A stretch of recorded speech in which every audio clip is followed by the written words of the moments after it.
Mexican authorities have found the body of journalist Julio Valdivia from the newspaper El Mundo de Córdoba. The ministers of foreign affairs of India and China met in Moscow to discuss the distension dialogues after border incidents. Nobel Peace Laureate Denis Mukwege was again under the guard of United Nations security forces in the Democratic Republic of the Congo after death threats.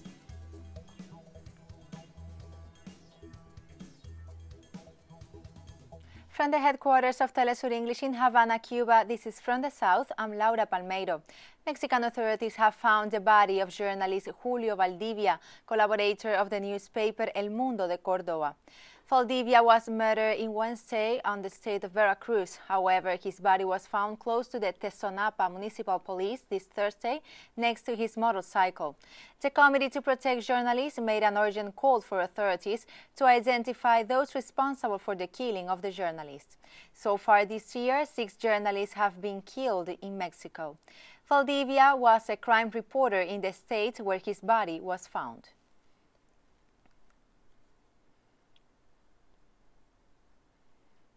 Mexican President Andrés Manuel López Obrador addressed this Thursday the murder of Julio Valdivia. He expressed concern over the ongoing murders of journalists in the country.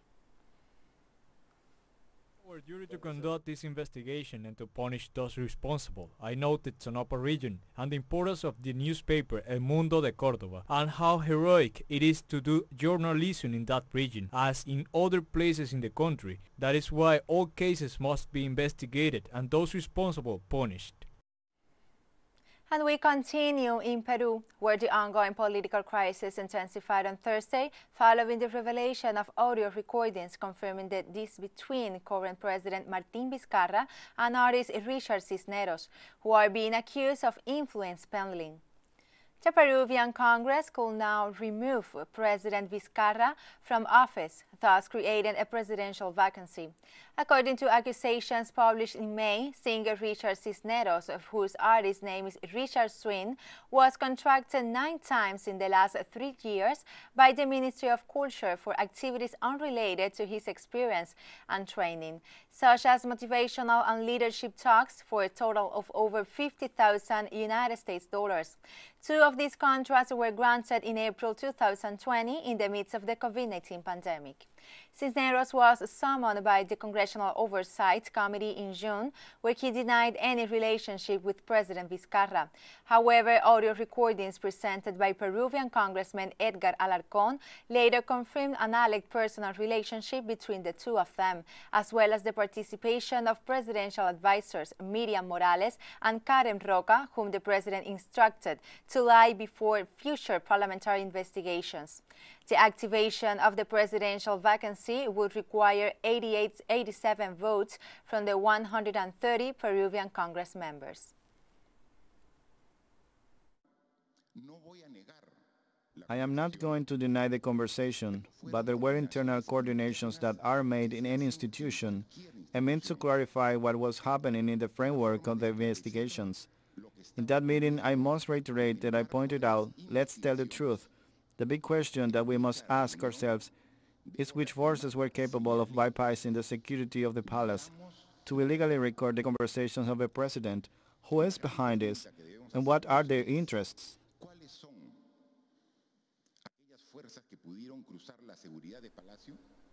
At least 10 people have been killed in Colombia as the streets of the capital, Bogota, descended into chaos following the police killing of Javier Ordóñez. In the early hours of Wednesday morning, the 46-year-old father of 2 was repeatedly beaten and tasered by police officers for allegedly violating quarantine rules. He was taken into custody but later died in hospital.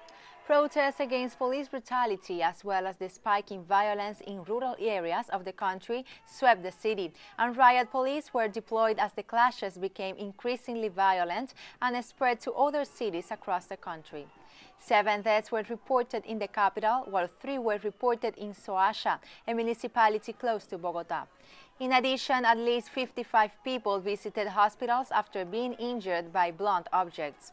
Meanwhile, local mayors have announced the excessive use of force by the police and noted that officers used their firearms in the midst of the clashes with demonstrators.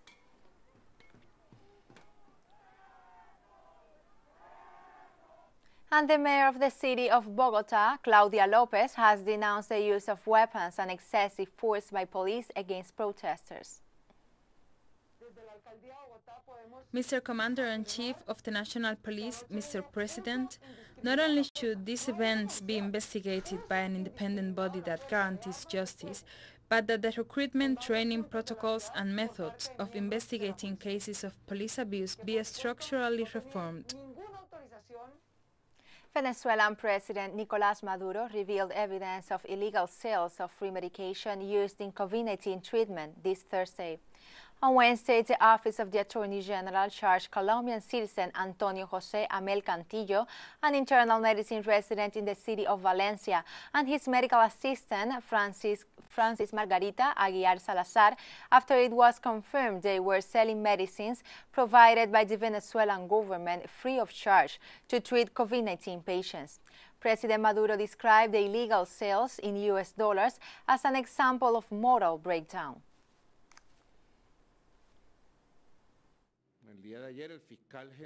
Yesterday, Venezuela's Attorney General Tarek William Saab charged a doctor and a staff member at a hospital in Valencia for illegal commercialization, smuggling, the immoral sale of medicines which are provided free of charge to hospitals and to all the health centers of the country, selling them in dollars, selling a day doses of remdesivir for $800.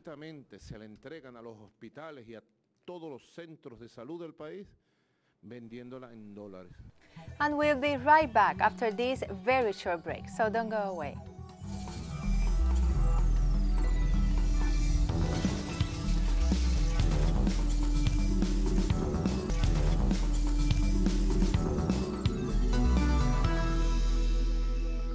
Welcome back to From the South. The Ministers of Foreign Affairs of India and China met in Moscow to discuss the detention dialogues after border incidents along the royal line of control between China and India. The dialogues have been part of the bilateral talks between China, Russia and India-Russia, and meetings with Foreign Minister Sergei Lavrov as partner of the Russia-India-China group. Chinese Foreign Minister Wang Yi and his Indian counterpart Subramanyam Jaishankar held two meetings, one of them with the Russian FM Sergei Lavrov.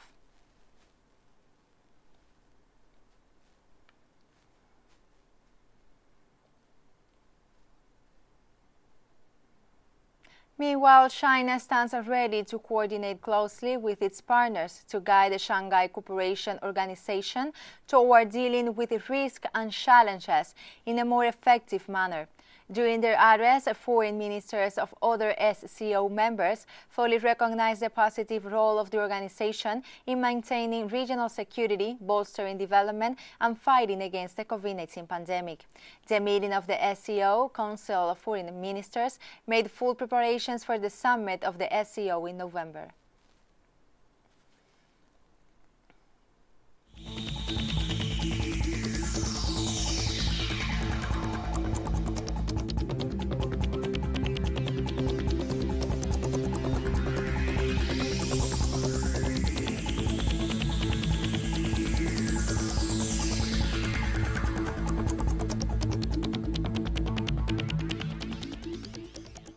Scottish Prime Minister Nicola Sturgeon has announced new COVID-19 restrictions following a spike in novel coronavirus cases. Necessary to tighten some existing restrictions to help curb the spread of the virus, especially between and within households. As of now, up to 8 people from 3 households can meet indoors. Larger outdoor gatherings are also permitted.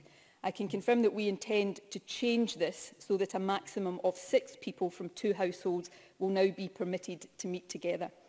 To help reduce transmission, but also to simplify the rules as much as possible, this new limit will apply both indoors, in houses, pubs and restaurants, and also outdoors, including in private gardens.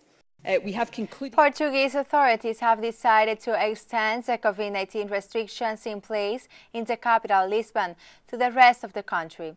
Health authorities registered the highest number of new daily COVID-19 cases since April 20th on Wednesday, at 646.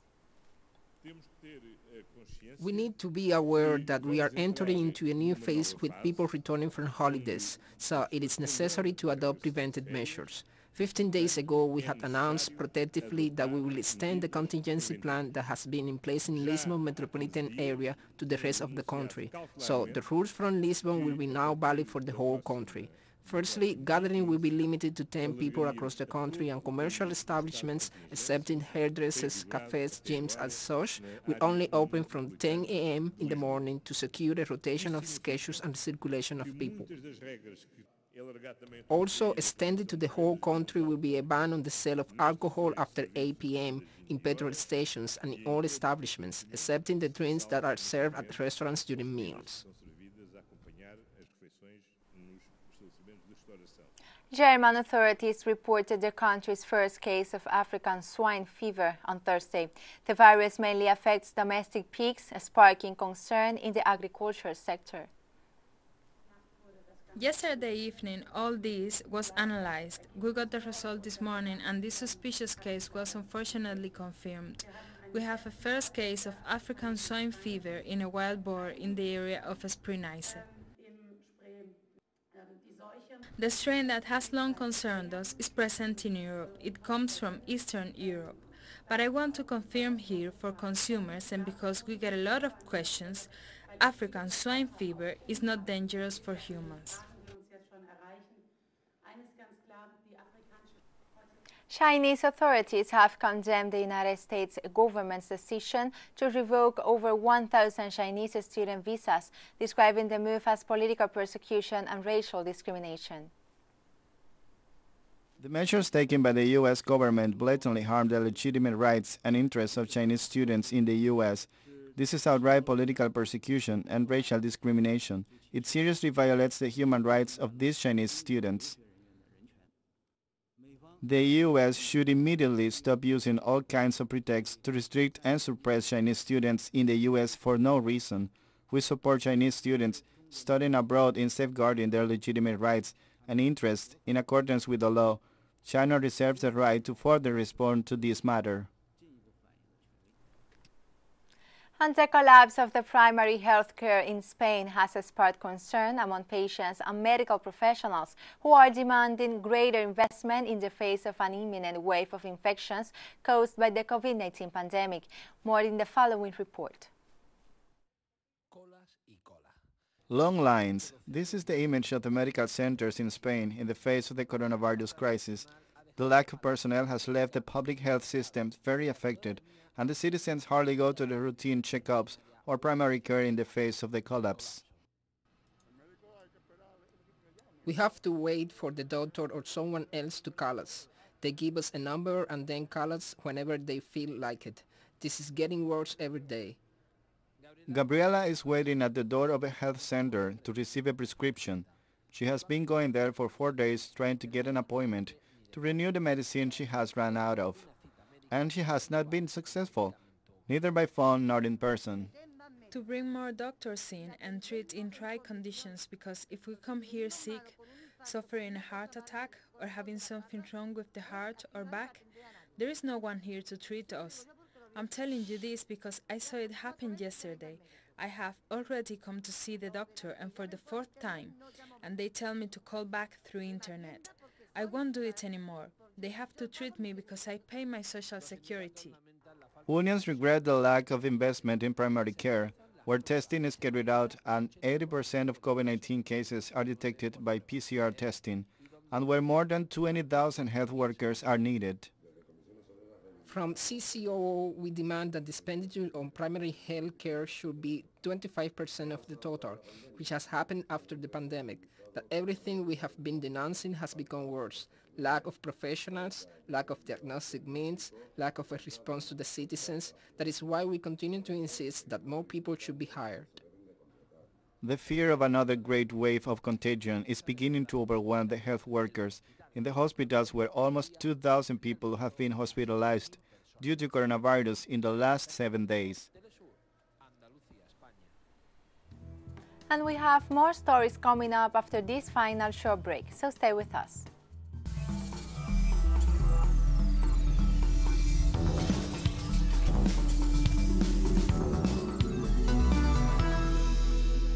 Welcome back to From the South. Nobel Peace laureate Denis Mukwege was again under the guard of United Nations security forces in the Democratic Republic of the Congo after death threats against him prompted protests and international calls for his protection.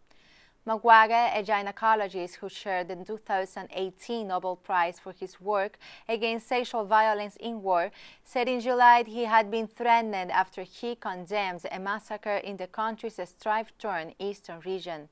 The doctor has been living at the Panzi Hospital near Bukavu, which cares the women raped in the surrounding province since he survived an attack on his home in 2012 in which a security guard was killed.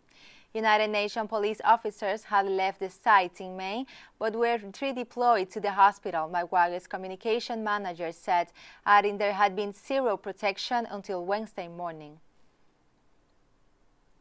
The presence of MOROCCO United Nations Organization mission in the Democratic Republic of Congo is very important because at the moment Dr. Mukwege is very under threat, and when he is threatened, we as citizens of Panzi and his neighbor cannot accept it. The objective is really the fight against impunity. It is to make sure that the mapping report is taken into consideration. That's the direction we are heading in. So security is one thing, but security can also be really guaranteed if justice is present. About 12,000 asylum seekers remain without shelter following the huge fire at the infamous Moria refugee camp on the Greek island of Lesbos. Today, 3 fire incidents took place in Moria, having extensive damages on the whole site, which resulted in the whole population of Moria, approximately 12,000 asylum seekers being without shelter, without access to water, wash facilities. For minors, already 400 minors have left the island as of this morning. We are also looking at some accommodation for vulnerable profiles like single women, and are working on this to happen today. At the same time, we are here to meet with the Greek authorities to see what would be a temporary site and what are the needs and the plans. So the South Sudan Mediation Committee announced this Thursday that the Sudanese government and armed groups had agreed to sign a final peace agreement on October 2nd. The signing ceremony is set to take place in South Sudan's capital, Juba, with representatives of the regional and international organizations expected to attend the event. However, 2 of the main movements, the Sudanese People's Liberation Movement North and the Sudan Liberation Army, have not signed the agreement, pointing to unresolved disputes over petition for a secular state, self-determination, the implementation of decisions regarding the handing over of wanted people to the International Criminal Court, as well as the disarmament of government militias. The South Sudanese government and leaders from the coalition of rebel groups initiated peace talks on August 31st in a bid to end decades of conflict in the country.